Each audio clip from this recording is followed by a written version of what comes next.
Everybody, hey, welcome to Separation Nation. Excited to be coming to you today, and we've got a special guest with us, Randy DeCourdes from Valdosta here. And if you're local to Valdosta and you listen to our podcast at all, chances are you have ate at one of the three restaurants that Randy oversees and owns and runs, and him along with his partner, Chris Manuel. And so Manuel DeCourdes restaurant group there. So, you know, we're in the middle of a unique time right now. And one of the things that really caught my eye that I wanted to go ahead and we'd already talked about having Randy on the podcast, but I wanted to hurry up and kind of get him on right now during this time because just, you know, the innovative things entrepreneurially that you've done that we've been watching you do, you know, just the community support. The community has really, from what I can tell, really jumped out to support you during this time. It's been so difficult, you know, for restaurants to try to adapt. Simply put, a lot of them haven't. Right. You know, may not even be here at the end of this whole deal. Hopefully, the majority will be able to survive.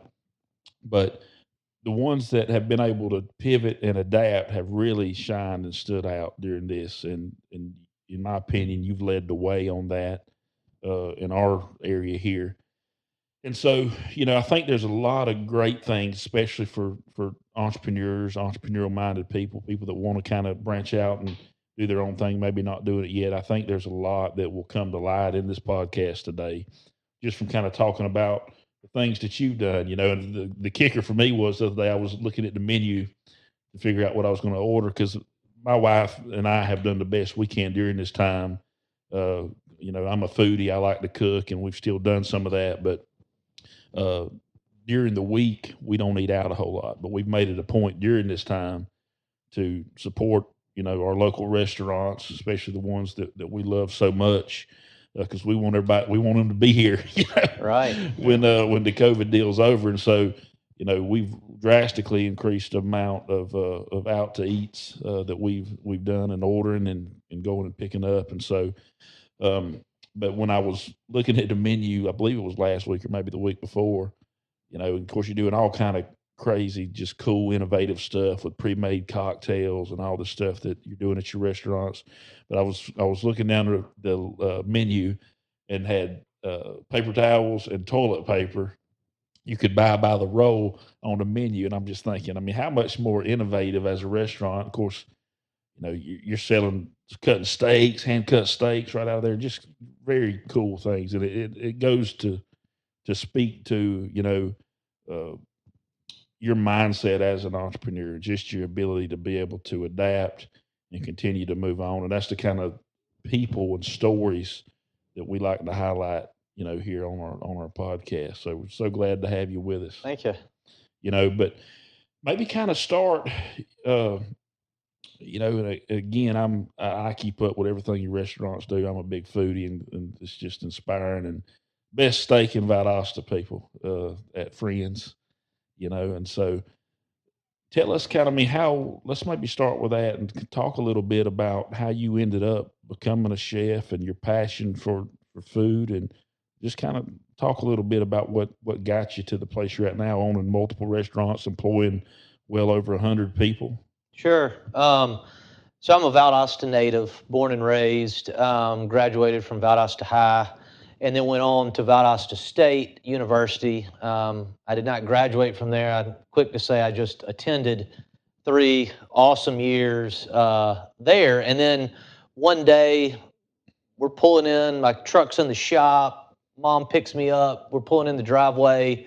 She'd always wanted me to go to culinary school, but you know, we're in the deep South, and this is like 1999.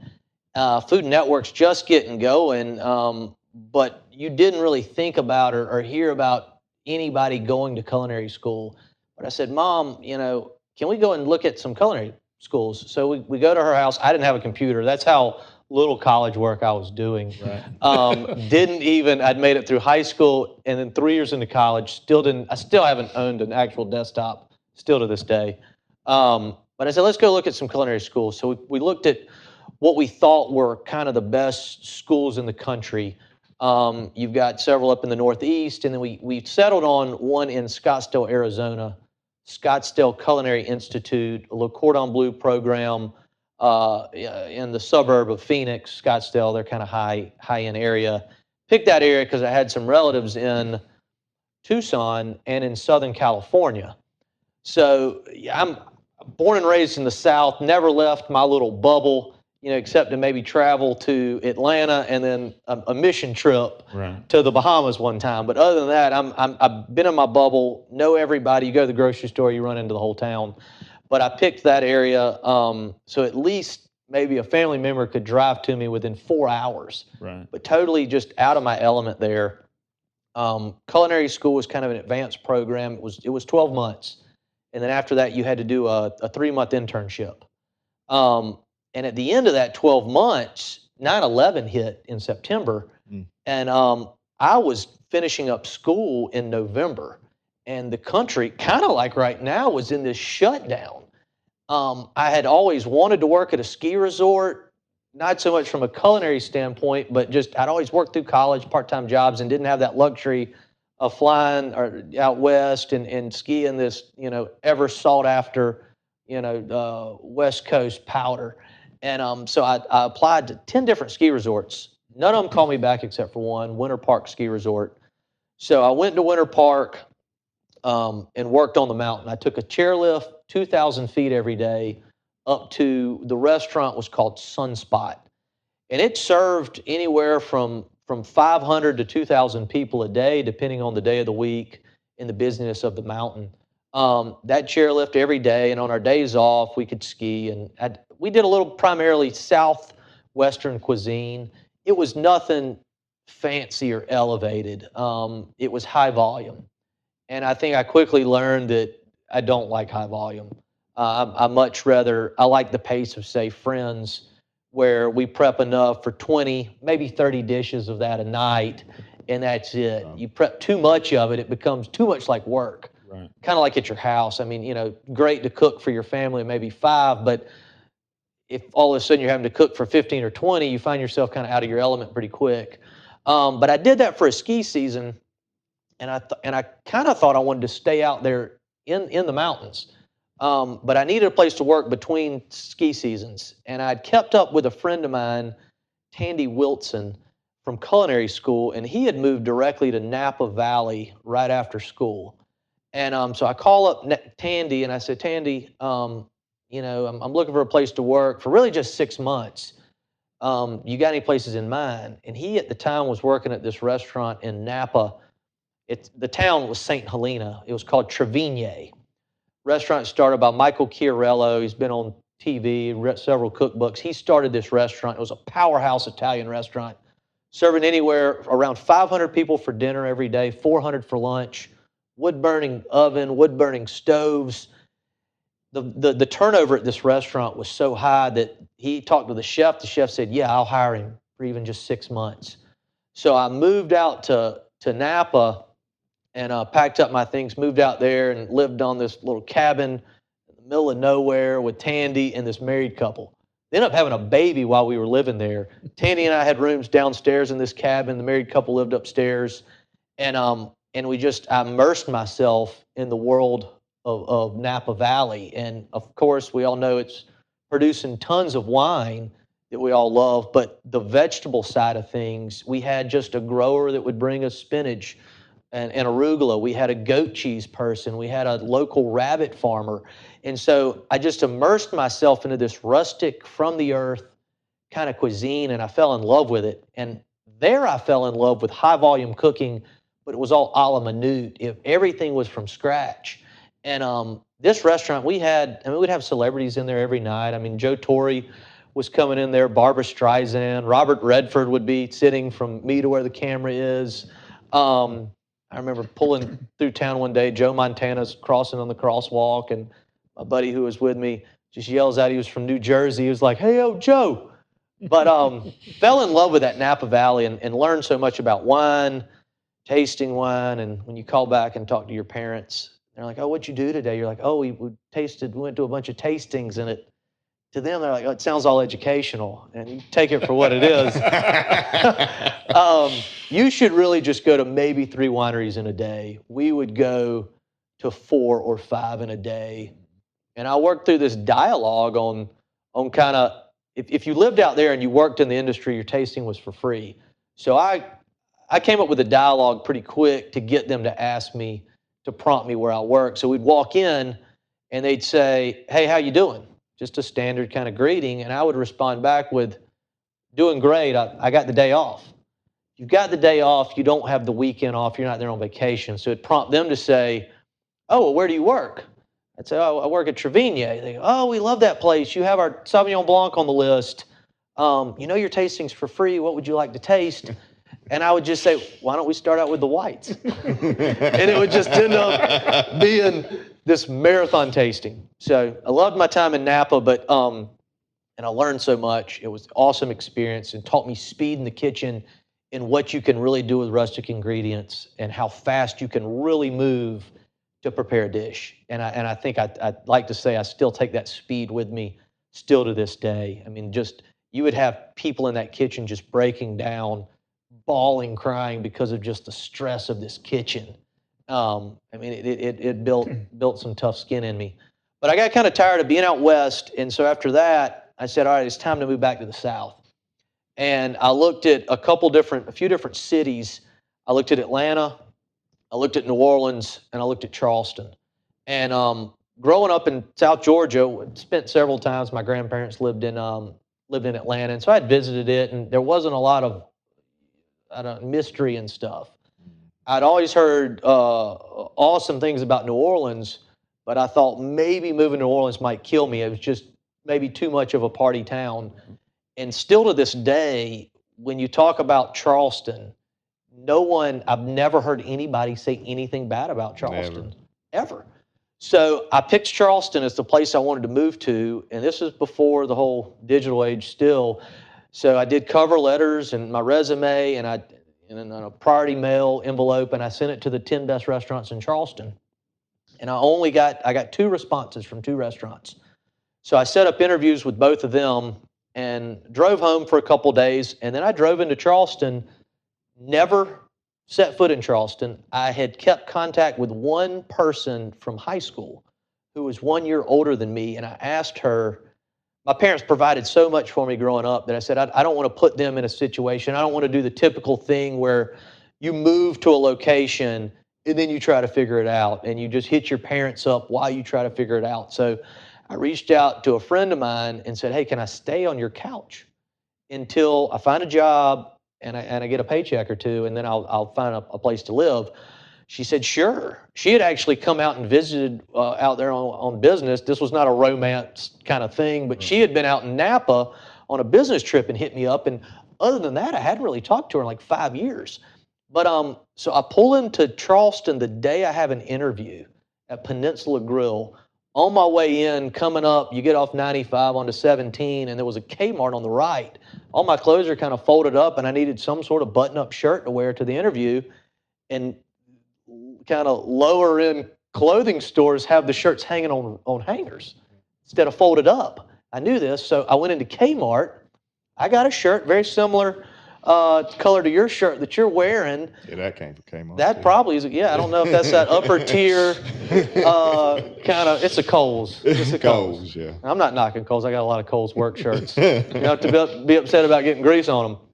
But I grabbed a shirt, bought a shirt off the rack for like $14 from Kmart, put the shirt on in the parking lot, and I drove into Charleston for the first time for that job interview.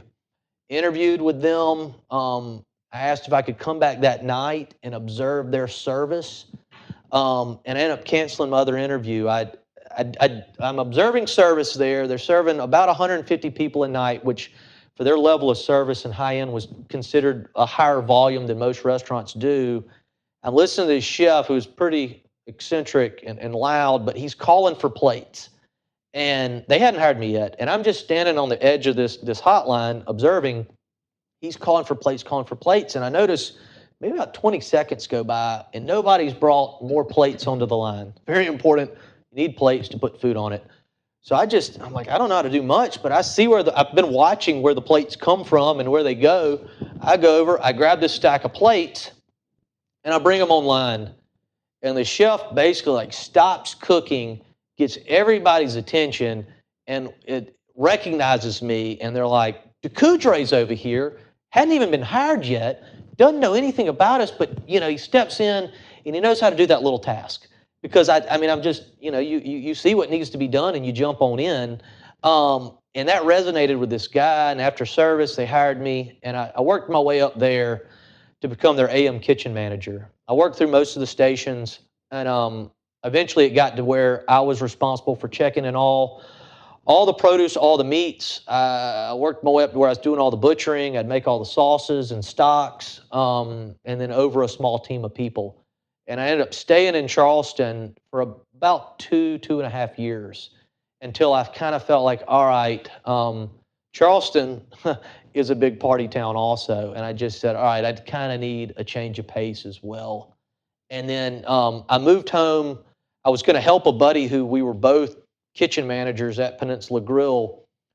I was supposed to move to New Haven, Connecticut, help him open a restaurant up there that his uncle was going to kind of back. And in the 11th hour, I had put a towing package on the back of my Isuzu Trooper. I'd rented a U-Haul. At the time, I was just kind of doing some gourmet food consulting for Covington's downtown. I'd said, hey, my last day is on Friday, and I'm leaving town. And on Wednesday, my buddy Rich calls me and said, hey, man, don't come up here yet. I'm not sure if this is going to happen. I said, all right. Glad you told me before I got on up the road. So I went back to Sue and Stan at Covington's, and I said, hey, can I hang tight here for about a year and use this kind of as a base camp, continue helping y'all, working for y'all, and I'll kind of search around and see where this next move might be. So during that time, I drove up to Highlands, and I interviewed at a restaurant up there. In the back of my head, I was like, maybe I should move back to Charleston. It was just constantly and still is evolving as this really cool food town, and you work in the city and you have fun on the beach on your days off. But after about 6 months, Sue and Stan approached me and they just said, hey, we have this empty building next door. How would you feel about helping us start a restaurant? And I said, let me think about it. And we ended up building 306 North. I stopped cooking for about 2 weeks, and me and a couple other guys demoed that building. They did more of the demo work than me, but I drove a dump truck up twice a day up to what I call Mount Valdosta, the city landfill. Okay. A huge SC Barker construction let us borrow this dump truck with a hydraulic bucket on the back, and I was a little outside of my element going up to the top of that. But for two or 3 weeks, we demoed that building. I drove this dump truck every day, and then we went in with a team of architects. I got to design that, the bar, the kitchen, and I got to open that up as kind of the general manager and chef. And I had no idea. And I did that for a little over 4 years. And then we brought in front of the house help later, and to where I could What years was this probably? This was 2000. Well, this was 05 to right around 2010. This is before I moved to Valdosta, but yeah. I had no idea that she was involved with that. Yeah, that along with Sue, that's kind of our collaboration brainchild over there. And some things that I had on the menu are still on that menu to this day. I think they still got a quesadilla on there. That quesadilla was mine that I put on there. The Langatini that's on there. My brother is Lang. He was my opening bartender. The Lizberry, which is a raspberry martini on the list. My sister-in-law, his wife is Liz. She was our opening host. They got married while they were both working there. I wasn't even at my brother's rehearsal dinner because they decided to get married like a couple months right into us opening the restaurant, and I just couldn't see myself. I flew in my buddy Rich that I almost moved to New Haven in to work that Saturday, and then I drove up to Charleston to be at my brother's wedding. But so I did that for about 4.5 years, and I said, all right, I kind of need a change after that. Sue and Stan, still to this day, I love them to death, and Sue and I still talk from time to time, and I mean they're great, special people, and they're great assets to this Valdosta restaurant community. But I looked at this Two Friends Cafe. I had never heard much about it, other than being kind of a chicken salad place where mainly ladies go to eat chicken salad. But approached Brenda Anderson and said, "Hey, Brenda, how would you feel about us developing a dinner program at Two Friends Cafe?" And her and Tom talked about it, and then I said I could look at taking over more of the operations and stuff after that as well. So we worked up an agreement, and I came to work at Two Friends Cafe. And this is funny, we're meeting right now because in 2 weeks, May 5th, was the first day, 10 years ago, coming up, was the first day we rolled out the dinner service at Two Friends Cafe. Rolled it out to about 45 people. And still to this day, I've got 2 employees, Julie Powell, who's our executive pastry chef, and Justin Stevens, who is now our director of operations. They're still with me to this day, but we rolled out dinner service there. And then after about 3 years, Chris Manuel and I had developed a friendship, and I met him at 306, but then he and Pam became regulars at Two Friends, and then we talked, and I had several different people approach me about kind of partnerships or ownership partnerships over the years, but Chris, let's just say he made me an offer I couldn't refuse, and I liked what he brought to the table in terms of the produce side and the Zaxby side, so he was kind of already tied to restaurants a little bit, and we partnered up, I guess, in 06. And then after that, we moved fairly quick. About a year later, we opened up the Salty Snapper, and then a year later, we opened up Stack BBQ Tavern. And as far as our concepts go, we've looked at the building, we've looked at what we thought Valdosta could use. And in my phone, I probably got 5 other concepts kind of dreamed up and mapped out with kind of opening menus and what service might look like. But we look at the space also and say, just because you want, let's say, a sushi restaurant, doesn't mean that the space works good for a sushi restaurant or an Italian concept or a fast food fried chicken concept. We look at the space and say, what do we think this space would be best? And now we've we expanded so fast. I mean, it's not like buying a chain restaurant where they give you this playbook. You have to kind of develop the playbook. And luckily over the years, we've had great management and upper management people like Danielle LaChance that was a longtime employee for us. She helped develop some employee training guides and stuff like that, but it takes time to develop these things. And so now we've got around 130 employees. There's not a day of the week where we don't have some sort of service available for the customers. And right now it looks a little different, So. Well, with everything you guys are doing now, which, Justin and I both, we've tried to continue to do, take out as much as we can through all of this. And, but with different programs you got, like you were telling us before we started, you guys are selling raw steaks to people that just want to grill. How did that go for you?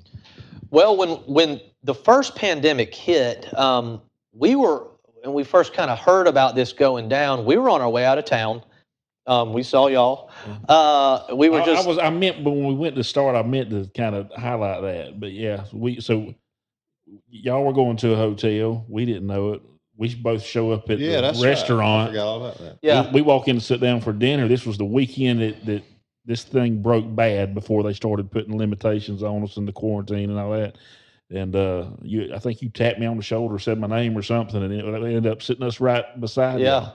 So we kind of entered into COVID together. That was a blessing. That was our we last were on that trip because we haven't been anywhere since. We hadn't either. That was just a getaway weekend for my wife and I. I had no idea it was supposed to be the players' weekend either. Talk about being blessed with that. Yeah. That resort would have been a madhouse had that not been canceled. But we're driving out of town. We're talking about this. We're waiting to hear the governor, or I think maybe Trump was talking at 3 o'clock that day.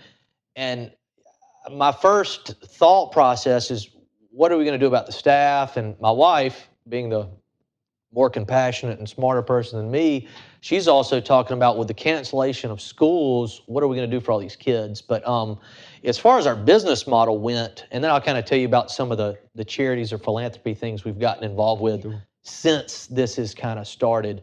But my first thought process was, how are we going to take care of our employees while this is down? A great book that I encourage anybody in the restaurant business, but anybody in a leadership role. I love this book by Danny Meyer called Setting the Table, The Transforming Power of Hospitality in Business. Danny Meyer is one of the most successful restaurateurs in New York City. He started the Union Square Cafe like 30 years ago. He and Tom Colicchio started Gramercy Tavern. He started 11 Madison Park. He's the brainchild behind Shake Shack, which was the fastest growing chain restaurant like 3 years ago. Got Tabla, he's got Blue Smoke. He would be considered probably one of the most successful restaurateurs in the country, if not, probably the most successful in New York. But that book, and he talks about this business model that if the owner takes care of the employees will take care of the customers, and then the customers will take care of the owner. And that's the kind of model that he uses. Oftentimes it's, the owner, making sure the owner's taken care of first and the employees are down on the bottom, and the customers are kind of right there in the middle. Or the customer's always right. I mean, there's plenty of times that the customer's not right. The customer's very seldom right. we will do it. If it's in our power to do it, we will try to do it. Right. But if we can't do it, we can't do it, and thus the customer is wrong. But so our first thought process was, how do we take care of these customers? A lot of these customers depend on, obviously paycheck to paycheck, if not day to day, especially servers. So we adjusted our business model we brought all our management staff in. Management staff, we've got 20-something people. They're the key leadership in our group. We've got to have them in place so that we can open back up when all this is over with. So we did whatever it took to keep our salaried leadership getting their full pay. So with them in place, operating the restaurant, any tips that were generated, we were able to bank those and hold those back. And then what we did was we provided our out-of-work employees with these tips until the government kind of finally stepped in, figured out how they were going to handle unemployment. So our step one was, and let our customers know that that's what we were doing. We were able to generate large amounts of tips because customers like y'all were so generous. When y'all would come and get a takeout, my sales team on the other end of those phones are very perceptive. Just they're very clear at getting it across, and just the giving was awesome out of the gate. And then we wanted to feed these people and their families. So we kind of was known that while we were closed, we're going to be doing a daily family staff meal. And we offered it to our employees that were out of work as well as their immediate families. So each employee could get up to kind of 4 meals. Well, we just kind of put that out there in a little, Facebook blurb. And then next thing I know, Chip Osteen I'm going to credit him, whether he knows it or not, kind of got this whole ball rolling. He approached me, said, "Randy, I saw the video. I want to do something. I want to help, whatever. Let me just sponsor one of those. What would it cost?" And I was like, $200. So the next day, I just thanked him, Chip Osteen at Osteen Subaru, and Megan and thank them for what they were doing for us. It was the least I could do is just give them a little plug. And then next thing you know, it's just, hey, can I sponsor? Can I sponsor? Can I sponsor? To now, I've got a surplus of probably 30 names on there. So that allowed us to then still continue to provide for our staff. We didn't have to come out of our pocket, just a blessing in itself, to do whatever we could for our employees. And I think when people see that's your first thought process, is taking care of somebody else, and it's not just self-centered. It just, no good deed goes unnoticed. And I mean, I didn't ask for that help, but it's funny how God provides like that. Chip's my neighbor. You want a Subaru, you go to Osteen Subaru. Yeah, they're great people. Good people, good folk. Well, I mean, tell me about, and of course the two of the restaurants have remained open, and we're looking forward to when the Snapper gets back open. Me too. And all of us I know are looking forward to when things get back to as close to normal as possible. But I mean, tell me through all this, what's been some of the most valuable things that you feel like you've learned through this process? I mean, what has it showed you as far as maybe preparing for the future, or maybe will this mutate and change, do you think, the restaurant industry permanently? I mean, how do you see that playing out? I mean, just based on what you keeping up with the news and and what the government officials are saying, and kind of, what's your thoughts on that? Well, I think we may see this table spacing might be a permanent thing, which in our community, it's not as big as, say, if you're in a big city where real estate and square footage is so small. I look at that Snapper patio. I was looking at it today with Chris, and we can remove 3 tables off the patio and have that 6-foot buffer around all the tables right now. Right now, with this phase 1 that the governor's come out with, saying all restaurant employees have to wear masks, and keeping the restrictions to no more than 10 people per square foot, it's the square footage thing just makes it where it's financially impossible for me to open up the dining rooms and serve enough people and pay my staff.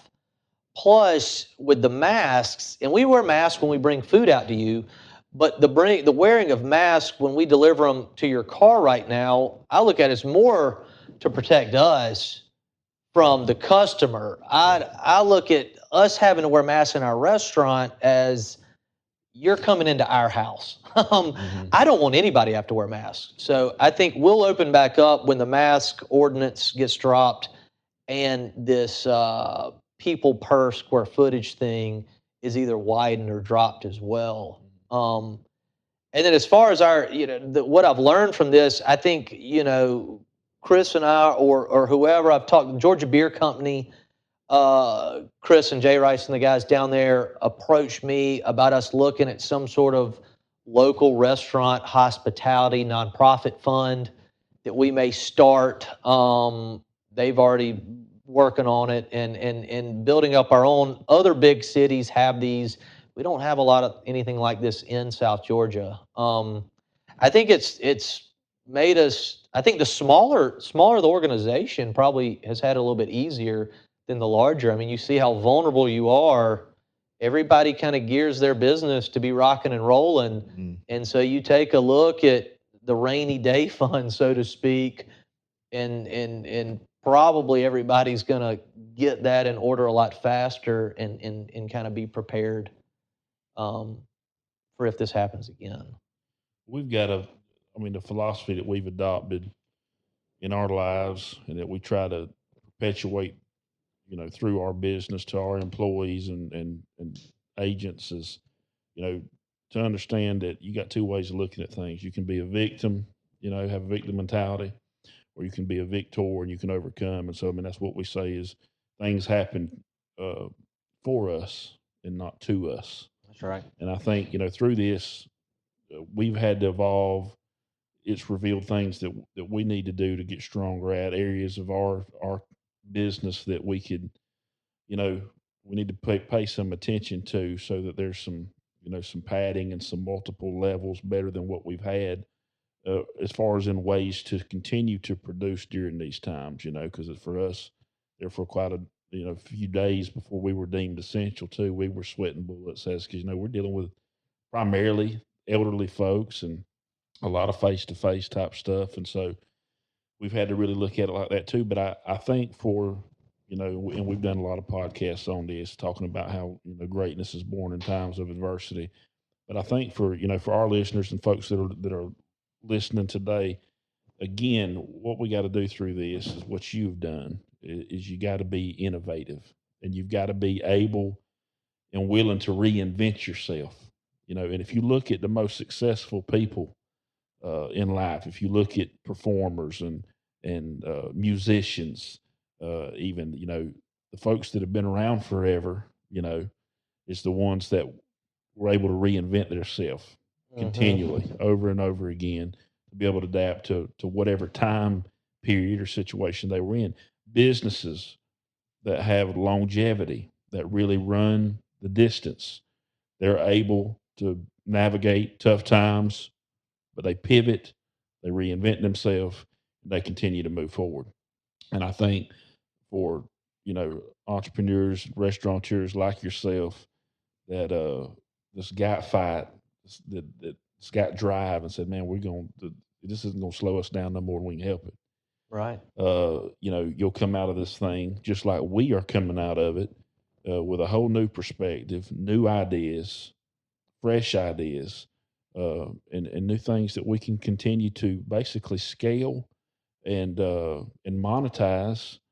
I think through this, a lot of businesses will come out with a whole new branch or a whole new arm, a whole new way of monetization, a whole new way to make money that they didn't have before all this happened, because you get in a difficult time, causes you a little pain. A lot of us, we don't go to the doctor and get checked up normally like we should. At least I know I don't until we start getting some pain somewhere, but it's a signal. That pain's a signal that something needs to be adjusted, like when you go to the chiropractor or wherever. And so, just take the pain as a signal. It's been difficult for a lot of people. But, I just want to encourage the people that's listening, and hopefully they're inspired by your story through this, Randy, he thought outside the box, and that's why they're up there. You can get a roll of toilet paper on the menu now. You can get a pre-made artisan cocktail to take home and pour into your own glass ready to go, Gourmet ice You cream. can get an entire quart of Big Wooly. Well, the businesses that dug in and said, how do we adapt? You're right. They're going to be able to take that sales technique. It's just going to be, once we open back to business as usual, that's going to be another technique you can use to hopefully increase your sales. We look at Friends, and Friends sales are fairly the same, stagnant, but in a good way. And we're just like, based on the volume that we do, this is kind of what our sales are going to be. But because we've now introduced to the world the retail steaks, the retail ice creams, I think the government is going to put the brakes on the to-go jugs of liquor and stuff once we go back to business as usual. But those are different.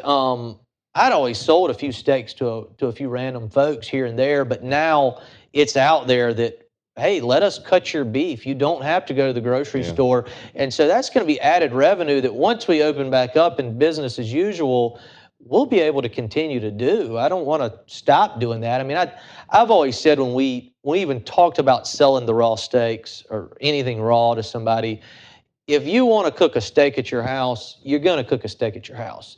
If you want to eat my steak, then you're going to get it from me. So me selling that raw steak to you is just, I'm taking a little bit of money away from the grocery store that you would have spent there. Right. And that's it. And then providing myself with a little extra revenue. Mm-hmm. So we just, and it's not just me. The team of Justin and all my general managers and chefs, just digging in, getting creative. What's going to be that great Instagram picture that hopefully is going to trigger that phone call, and then it's going to end with a sale, which brings in some money. I'm quick to tell the staff, hey, the money comes through the front door. Okay, we got to focus on how do we get them through the front door, and then once we get you through the front door, I think we do a great job in our service and product and everything. Right now, that looks a little different. How do we get you on the phone rather than in the front door? And then my team on the end of those phones, I think, does a great job at upselling. Right. Can I Absolutely. interest you in, some desserts, a quart of cocktails, a T-shirt? You want to go ahead and buy a gift card? And that's what it's like. I said, the money comes through the front door like that. How about your team? Are you starting to see, things with your team? I know a lot of times when the heat's turned up, the cream rises to the top. you see how valuable they really are in times like this. They're incredible. We've got, so I said we've got my management team running the day-to-day operations. And people, when I run into them every day, they say, "Hey, Randy, are y'all staying busy?" I tell them, yes, we're staying busy because we've got a team of like 8 people that are doing the job of 14. I've got general managers that would normally be in kind of a managerial role that are on the phones, that are running around. Their job is a lot more high impact than it normally is. And these people are troopers. I mean, I think they value the job and the paycheck that we've been able to continue to give them.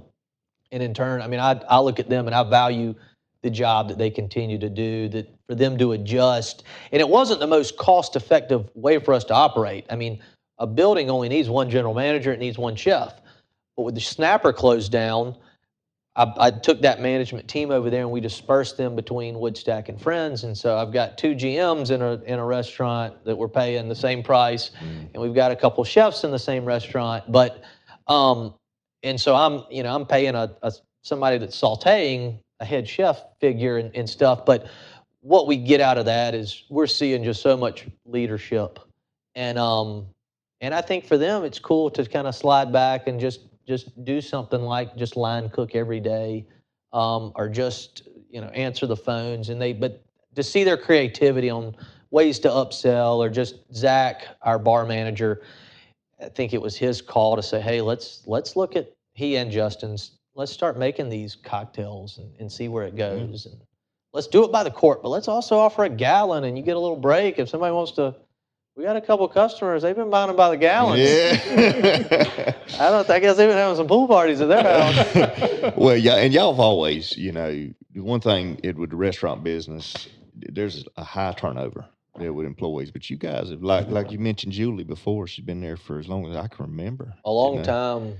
We see that people, once you get by about 3 months, and we think you're going to work out with us, and you're going to work out with us. I mean, it's a give and take on anything. Just certain times, just personalities clash. But once you get past that 3-month period, we see that people typically stay with us until they either move or they graduate or they go on to something different in their life. We don't lose people to other restaurants.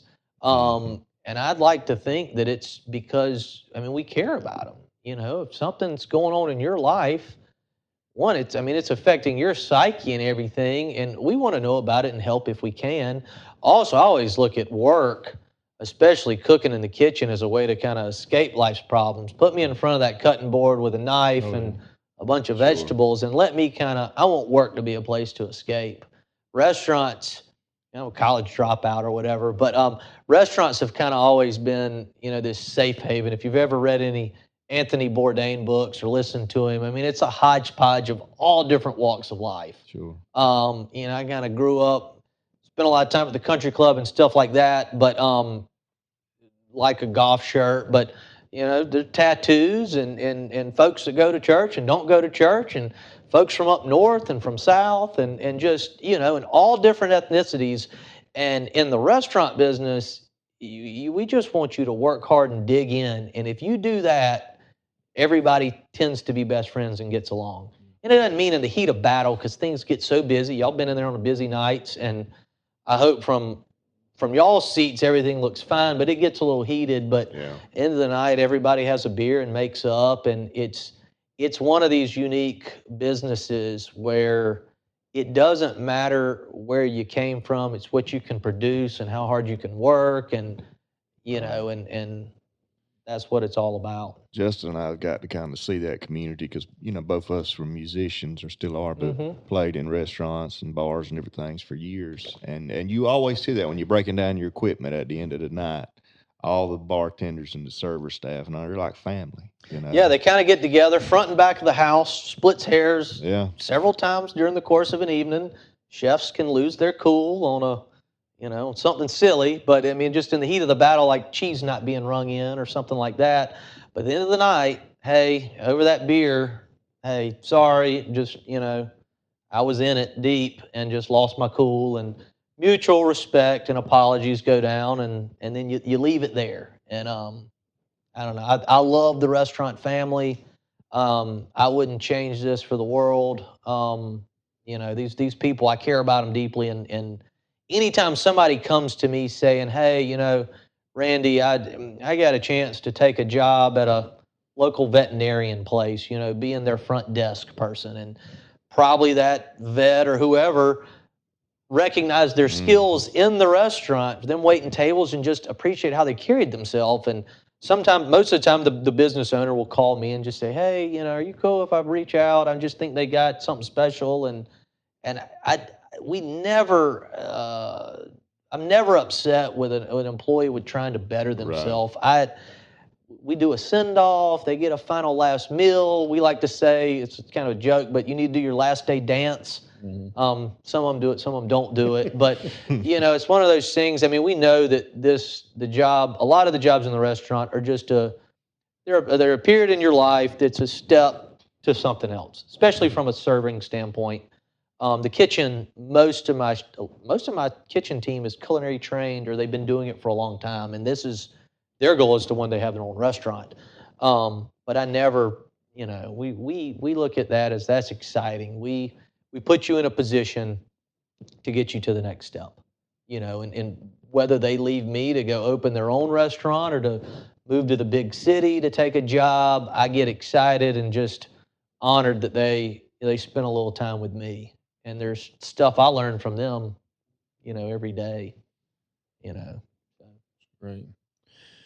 Well, I mean, we're definitely glad you're part of the community, and for those of you that's listening today, if you've never been to one of Randy's restaurants here in Valdosta, we encourage you to go. Salty Snapper, Friends Bar and Grill, Woodstack. Go experience this, because it really is an experience. Some of the best barbecue you'll ever eat in your life. He does it the old school hard way with a stick burner, burning sticks out in the back, and we use oak, don't you? Is that local oak wood? Local oak wood. When we were researching barbecue restaurants, I read so many barbecue books and watched so many barbecue documentaries, but they said there was a couple different ways that you could tell a good, authentic barbecue restaurant. One was if the pitmaster owner's name was on the building. We thought, okay, we didn't really want to go that route. The other was when you look at the parking lot, there should be a nice eclectic mix of cars, anywhere from pickup trucks to Mercedes to city vehicles. All right, if that didn't work, they said drive around to the back and either try and notice the ash pile or the wood stack pile. And the wood stack pile or the ash pile gives you an idea of what kind of barbecue restaurant that was. And if all else fails, look for the flies. Because there aren't any flies. What do the flies know that you don't know? So we came up with the name Woodstack by, you pull around to the back of our restaurant, you're going to see our wood shed, and Mr. Victor Myers twice a week brings us 4 loads of wood a week, and we got it stacked up back there. And that's why kind of one of our hashtags is take pride in your barbecue. We want you to ask questions about that, how that barbecue is fixed, what's in the rubs. And, we are able, because we make it all from scratch and do it the hard way, we want to talk about that. And we encourage you to ask other places, hey, how do you prepare your barbecue? We had Woodstack for supper last night. And I'm going to tell you my meal there. I get the same thing every time. I get 2 leg quarters. But the best part of that meal to me is I get pimento cheese. Mm-hmm. Get them to give me a little bit of pepper jelly. I'll take that pimento cheese and put it on a cracker and then drag it through that pepper jelly. Yeah. And I'll probably fill up on that every time. A lot of people kind of go batty for that pepper jelly. Oh, my God. It's great. It's good stuff. Well, that, and that's one thing too I appreciate about you too is you do things the right way, the real way. As a foodie, a fellow foodie, I appreciate it, and that's my. I mean, I don't play golf. You know, I don't really hardly even have any hobbies anymore, other than I love to cook, entertain, have a few people over, good food, good wine. You know, and Hmm. to me, that is the basis of humanity. You know, there's nothing any better than that. Building relationships over that, and and the fact of the matter is, you know, we may not sit at each other's house a lot, but through that food and fellowship, and that's how we've gotten to know you so well. And I always kind of joke that friends is kind of like the Cheers of our town. You know, Right. sometimes you want to go where everybody knows your name, and Thursday nights, which I'm ready to get back to bustling in there and people's in the bar and back and forth and seeing everybody. It's a good time, and it adds to the culture. And so That's I think right. that's one important thing, to highlight too is yeah, you employ 140 plus people. Yeah, you help the community economy thrive, but also you bring with what y'all have created and built with the restaurants, you bring a sense of community, and it's a big part of people's lives, and it leaves an impact. I mean, there's nothing better than after a long hard work week going to your favorite restaurant, and sitting down, having sharing a meal, going home feeling fulfilled, and to have places to do that do it with excellence, quality, and your leadership is just the epitome of that. In times like this, hard times always reveal the true character, leadership ability of people, and I've been impressed with how you've handled this and how you've really led from the front, in my opinion, from a community standpoint, and been vocal. And you may, I don't know if you even necessarily realize, but I mean, a lot of people look to that. You getting on there shooting some of the Mm. videos you've done, and where you're helping out and you're reaching out, and as people are reaching out and helping you, and that's what community is all about. That's what great leadership's all about.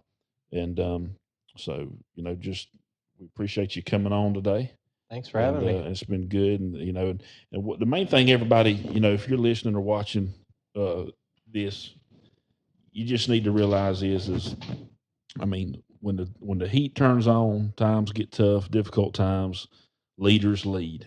And Randy's a leader. That's what he's done, and it's just encouraging to see. And the fact of the matter is, that's what keeps a lot of sanity in the world when times like this hits. Is for people to be able to look at somebody saying, "Hey, we're gonna make it. We're gonna keep going." We may have to get innovative. We may have to find a new route to continue to do what we do.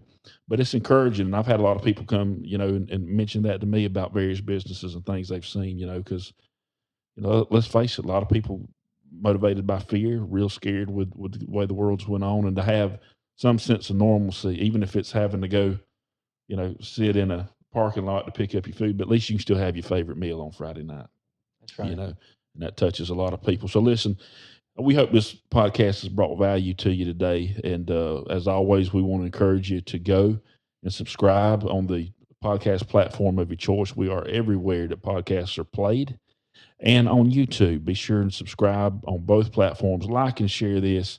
Help get the word out. Randy's got a phenomenal story. I learned all kind of new stuff today that I didn't even have a clue about, and I know it'll help a lot of people. So until next time, we'll see you on Separation Nation.